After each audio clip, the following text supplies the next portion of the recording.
We're talking now about digital diversification, the search for new revenues. So how do we tap into new revenue streams outside our traditional areas? We've all been much better recently at accepting that the answer to every problem is not always an ad in our publication, but we suspect there's more out there. And to help us grope towards this new reality is the Director of Product Marketing at Vindicia UK. Please welcome Michael Isaacs.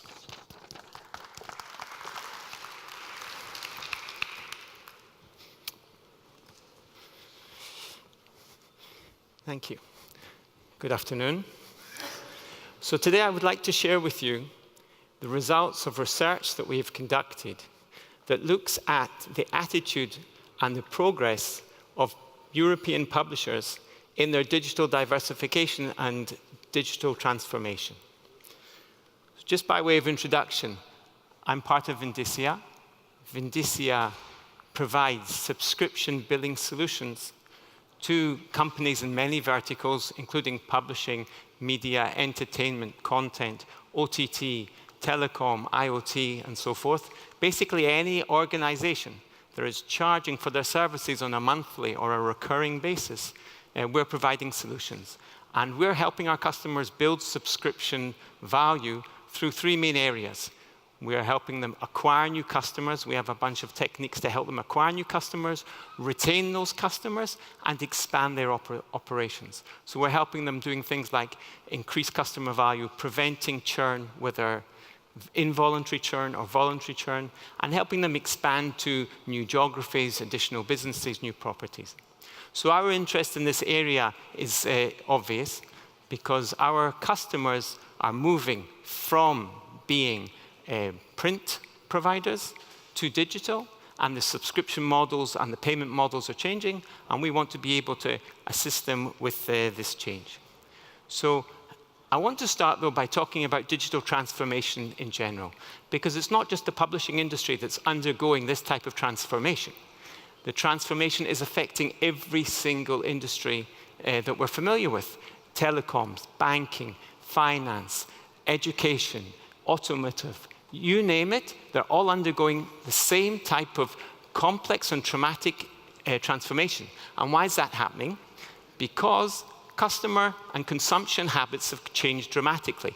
We know about everything going mobile and iPhones and loss of, or the reduction in the attention span and so on. And any industry needs to meet their customers where they are. They need to speak to them in the language they want to converse in. And so that is forcing all organizations to look differently and really reinvent themselves. And I want to just explain how this affects multiple aspects of the industry. And we've heard a lot about parts of this over the last day and a half. But this is a framework that sort of ties the whole thing together. And so this is like a generic vision or blueprint of how digital transformation needs to take place in order to generate these revenues. So the first part is immersive engagements. Immersive engagements meaning engaging with your customer in a different way, in a way that draws them in, and a way that makes them more interested. Every experience has to be like a wow user experience. Imagine how easy it is to sign up to Amazon, for example. So whatever experience you provide them, it needs to be seamless and intuitive and simple so that anyone can enjoy that experience. But not only that, it needs to be omni-channel and omni-platform. In my family, for example, I consume news on an app. My wife picks it up from Facebook. One of my sons doesn't look at Facebook, but he's the CEO of a startup, and he's on Twitter 24 hours a day. And I have another son who's signed up to a particular political type of news agency with a particular bent. And so that's the way that he consumes news. And then my daughters, who will be very, very good targets for fashion magazines, are on Instagram and Snapchat all day. And on Fridays, we buy a weekend newspaper. So just within one family, there are about 6 different platforms that anyone who's trying to target us with news needs to be active on, as opposed to, you know, the way I grew up, which was a newspaper that was delivered through the door in the morning and everyone read that one newspaper. And around these platforms, it's not just enough to provide that. If you want to create loyalty among your customers, you need to create this community type of effect. And that starts with the very basics of liking and commenting and sharing. But it goes much further. To get someone seriously engaged, you create a community of experts, of people who share knowledge or provide recommendations. So that's the first part, creating immersive engagements. And by the way, what we heard this morning about virtual reality and augmented reality is completely here. This is where the industry is going. The second thing is data intimacy. And again, there's been a lot of discussion about personalizing experiences, gathering data from multiple places. And this needs to be very, very, very detailed. So for example, it's not enough to know what my hobbies are. You need to know what content am I consuming at work? And what content am I consuming in the evening at home? And what am I consuming over weekends? And what am I doing via my tablet? And what am I doing via my mobile? So that the understanding of the customer and the wealth of the customer profile is much greater. And when you have that type of deep understanding of how your customer works, then you can lead them on a digital journey that you've been planning in order to bring them to the stage where they're going to consume or buy or subscribe to your product. The third part is generating new revenue streams, which is in the end where we all need to get to. And to do this, again, there's been discussion about this. There's no one replacement for the old traditional revenue streams. It's all about multiple opportunities. No one thing is going to replace. We're going to be looking for revenues in all sorts of different places. And that means creating new offers, experimenting with new offers, setting up partnerships, building up whole partner ecosystems to try and find these multiple win-win business models. Very, very challenging. And the revenue is not there easily, right? There's nothing easy here. It's going to take time until you find these revenues, but eventually digital is going to replace traditional. It might take 3 years or 5 years or 10, but it's going to happen. So we have to be active in this. And the fourth part is the service agility, which is about bringing information to customers when they need it, exactly what they need it, where they need it, contextually relevant, and so on and so forth. And again, we've heard a lot about that here today. But I think this whole picture of showing the DNA of digital transformation shows the extent of the activities that need to be done. It sort of ties together a lot of the themes that we've seen today. And this blueprint is true for all industries, not just for media. So now, what's driving our research? Just some numbers here, no need to go into detail of the reduction in revenues from ads and content sales, media publishers across Europe. There's some interesting differences between newspapers and magazines in various countries, but don't have time for that. Here, this is a research from Reuters, where they asked CEOs and digital leaders this question: which digital funding streams will you be focusing on most in 2017? And the first response was direct reader payments. And this is what drove us to contract MTM, which is a boutique analyst organization in London, to conduct some research for us into exactly this question. And we divided it into willingness to pay for digital content, or opportunities for paid for digital content, and opportunities for adjacencies, digital products and services that other media publishers can provide. And so the methodology was this. By the way, it's still work in process. We haven't completed this, and the results I'll be presenting to you, or the insights are interim insights. We'll be finishing this and publishing it in Q2. So what we've done so far is we've conducted 3 sessions, one in London, one in Amsterdam, and one in Stockholm. We're planning a 4th one here in Berlin, and I'm going to give you a plug for those of you who are in this area to sign up for that and participate.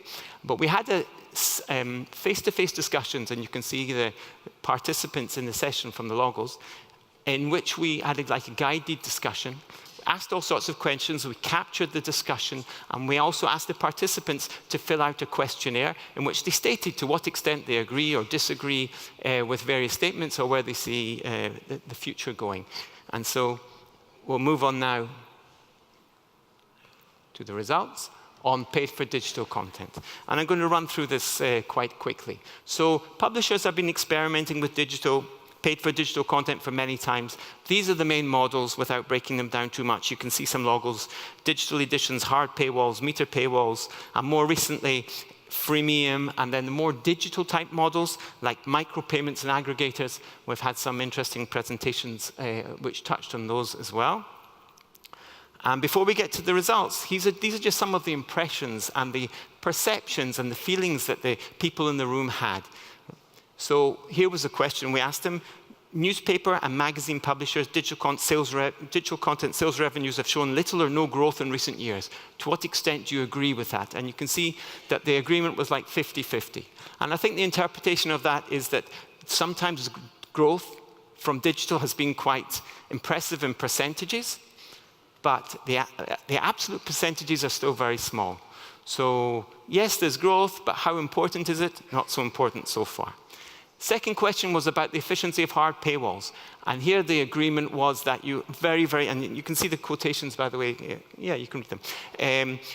Only a few publishers can have the unique content that they can actually charge with via hard paywalls. I think that's a question for discussion, but that was the finding. And the third question here, the first that we asked them to comment on was, to what extent do you believe consumers will pay for mainstream news online? Well, here also very broad agreement, that's going to be extremely challenging, not just because so much content is available, but because, as you can see the comment here, we're too much in paper and ink in our thinking. So there's a certain confession here that we're not quite as advanced as we need to be. Some more questions, and these are just a few of the questions. It was a much longer questionnaire, a much longer discussion. Why? Right? What are the challenges impeding paid for digital content models? So the availability of free content, obviously. It's interesting, the next one, poor quality user experience and value propositions. So there's a recognition, again, a confession here that we need to improve the way we are making content available to users in order to reach the situation where paid for digital content will be more successful. And third choice, again, from the long list of options, was that the publisher focus on repurposing print rather than producing unique digital-first content.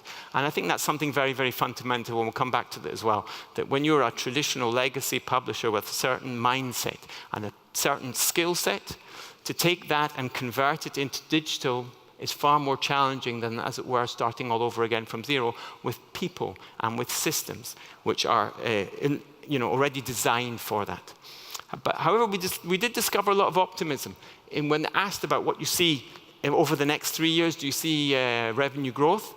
So you can see very broadly, yes. So publishers, even who are perhaps not the most advanced in their digital transformation, they see scores there of 7 and almost 8, and magazines a little bit lower. But there is a belief that that revenue is going to come. And going back now to where that revenue is going to come from. So we talked earlier on, I showed you a slide with the different type of paid for content models. Here you see the newspapers. The depth of the pinkness is an indication of how serious or how much it was supported. So they see metered paywalls and freemium as being the way to move forward primarily, with also micropayments and aggregators as being an additional source of revenue. When it came to magazines, there was a lot less enthusiasm, a lot lower level of belief that digital was going to make a difference to them. They saw freemium and aggregation as being the most likely channels through which they'd be able to generate paid for digital content. Okay? That's the first part. The second part was around digital adjacencies. And we focused here on digital adjacencies as opposed to other things like events or meetings and so on. And in this area, we talked about these 5 different types of digital adjacencies. So memberships, e-commerce, information and reference, special apps and services, and gaming and gambling. So here also, quite surprising perhaps, that there was a strong belief that the development of, when they were asked, where does development of new digital paid for products and services rank among your company's strategic priorities? So for everybody it was important, and for 2/3 it was in the top 3 priorities. So there's a great awareness of the importance of digital transformation. And if it's a strategic priority, I assume there's some dollars behind that as well.